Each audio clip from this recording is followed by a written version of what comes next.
आखिर बिना mobile network के भी जीपीएस कैसे काम करता है। नमन और श्रेया पहाड़ों में ट्रैकिंग करने निकले, लेकिन वो अपना रास्ता भटक गए। फोन में नेटवर्क भी नहीं आ रहा, अब रास्ता कैसे पता करें, अंधेरा भी होने वाला है। अरे चिंता मत कर, जीपीएस बिना नेटवर्क के भी काम करेगा, क्योंकि ये डायरेक्ट सैटेलाइट से डेटा कलेक्ट करता है। पर नमन के फोन में जीपीएस काफी गलत लोकेशन दिखा रहा है, जो कि बार बार बदल भी रही है। अब क्या करे? दोनों सिग्नल की तलाश में इधर उधर भटकने लगे, लेकिन जब वो पहाड़ी के ऊपर पहुँचे तो उनका जीपीएस वापस काम करने लगा। लगता है सैटेलाइट पहाड़ी के इस तरफ है, तभी दूसरी तरफ सिग्नल नहीं आ रहा था। लेकिन जैसे ही वो जीपीएस की मदद से सही रास्ते पे चलने लगे, उनका जीपीएस फिर से बंद हो गया। अरे अब इसे क्या हुआ? हम तो सैटेलाइट की डायरेक्शन में ही हैं। श्रेया ने बुद्धि दौड़ाई। कहीं जीपीएस काम करने के लिए एक से ज्यादा सैटेलाइट्स का तो इस्तेमाल नहीं करता? बिल्कुल सही। फोन को खुद की एग्जैक्ट लोकेशन पता करने के लिए कम से कम 4 सैटेलाइट्स की जरूरत पड़ती है। फोन रेगुलर इंटरवल्स में सैटेलाइट्स का सिग्नल रिसीव करता है, जिसमें सैटेलाइट के कोऑर्डिनेट्स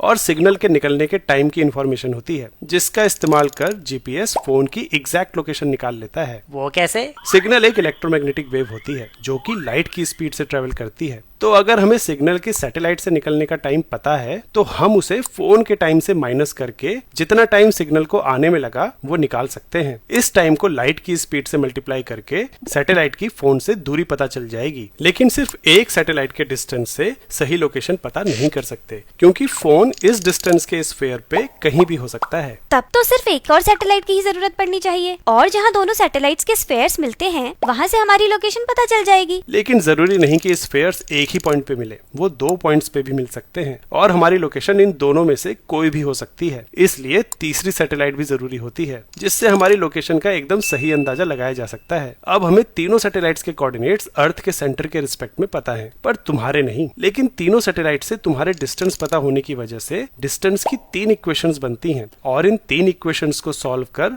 तुम्हारा फोन तीनों कोऑर्डिनेट्स पता कर लेता है। अच्छा, तभी जीपीएस खुले आसमान में सही काम करता है। इसे तीनों सैटेलाइट्स के संपर्क में जो आना होता है। लेकिन तुमने तो बताया था कि 4 सैटेलाइट्स की जरूरत पड़ती है, तो चौथी कहाँ काम आती है? वो मैं बाद में बताता हूँ। तुम अभी अंधेरा होने से पहले कैंप की तरफ निकलो। नमन और श्रेया ने अपने रास्ते में ऊंची जगहों को चेक पॉइंट की तरह इस्तेमाल किया और जीपीएस फॉलो करके वापस कैंप तक पहुँच गए। सैटेलाइट का डिस्टेंस निकालने के लिए हमने यहाँ ये फॉर्मूला इस्तेमाल किया। इसमें सैटेलाइट का टाइम तो एक्यूरेट है, क्योंकि उसमें एटॉमिक क्लॉक होती है, लेकिन तुम्हारे फोन का टाइम थोड़ा ऊपर नीचे हो सकता है, इसलिए हमें एक एरर फैक्टर इंक्लूड करना पड़ता है, डेल्टा टी। अब गौर करो तो यहाँ पे 4 वेरिएबल्स हो गए हैं, जिनको सॉल्व करने के लिए हमें 4 इक्वेशंस लगेंगी। इसीलिए हमें चौथी सैटेलाइट की जरूरत पड़ती है। हमें सपोर्ट करना चाहते हो तो वीडियो के नीचे दिए प्रोडक्ट लिंक्स पे क्लिक करके शॉपिंग करो।